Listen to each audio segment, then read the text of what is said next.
Welcome to Vicki's 4-0 drills. Let's dive in and get to work. Alrighty guys, we're gonna try another upgraded drill today. And it's kind of taking a drill that we've done a lot, the Slinky Dink, but we're taking it a notch up, okay? We're gonna make it more competitive. It's gonna be sort of in between cooperative and competitive. But it truly is that Slinky Dink exercise where you have one person at the no volley line and the other person at the baseline. And you're going to feed balls, let them work their way up, and then once they get up, you dink a few times, and then this person will work their way back, and then just like that Slinky Dink exercise that we're used to doing, but we're used to doing it very cooperatively. Now, we want it a little more competitive, but we want to keep the ball in play. So you want to make sure that even though you're sending it back to that, a little harder, you're sending it back to that person so that they can play it, okay? So I want to see good feeds. I want to see some good resets.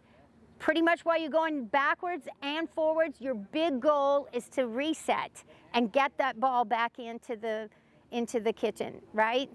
One of the worst things we can do is think that we're always on the offense here and that we can hit the ball hard.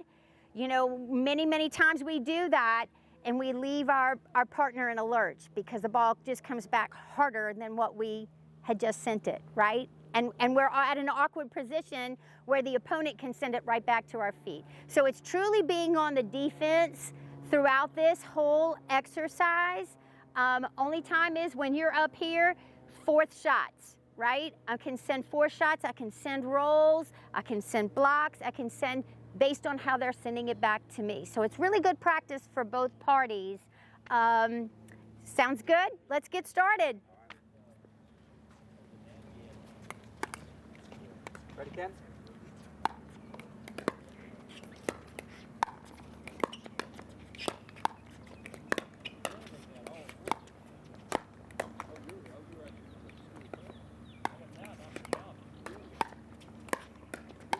Very nice. And then you can dink a few times. I go back. And then you go back. That's right. That's the nature of the Slinky Dink. There you go.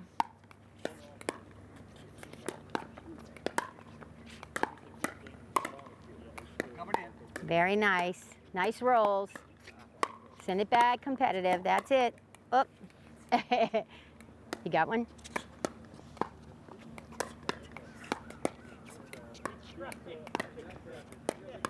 You go back. Good job. And Sharon, look, you can make multiple stops in between. You don't have to make it up in one transition. You don't have to make it in 2 transitions. Multiple stops is okay. Very often in a match, we need to do that anyway. Get secured. I'll start going back now. Very nice.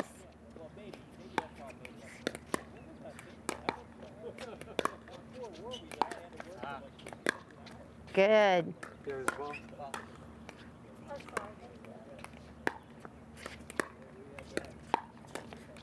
Julie Brown, that was a good job planting your feet as you move forward. That's another good thing to always remember is to not run through those shots, but to get your feet planted. Be in that ready position to take that ball when it gets to you. Nice, Sharon. Whoop. Good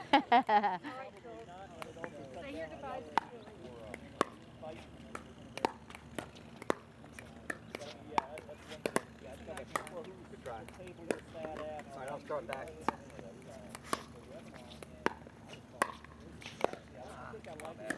Ball. Get the ball in your hand. Oh, I'm sorry. Good job.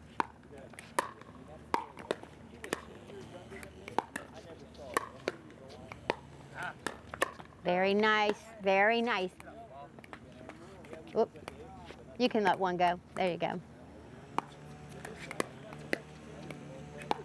This is such a great exercise and helps you to know that wherever you are in the middle of the court, you need to send it as a reset. Send it as a little softer ball to the kitchen.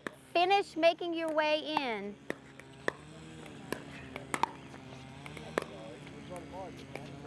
It's hard to remember that when you're in the heat of the moment. And that ball's coming hard.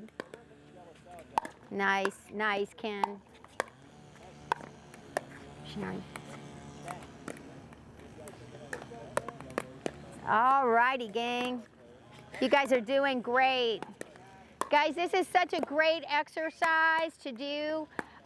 You can work your way from a regular Slinky Dink and tell yourself just to get that ball going a little faster, a little more competitive, and work your way towards even being more competitive.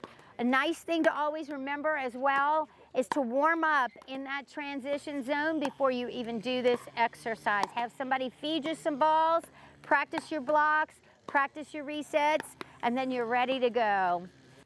Thanks for hanging out with us today. And remember, drill as much or more than you play, and you will take your game to the next level.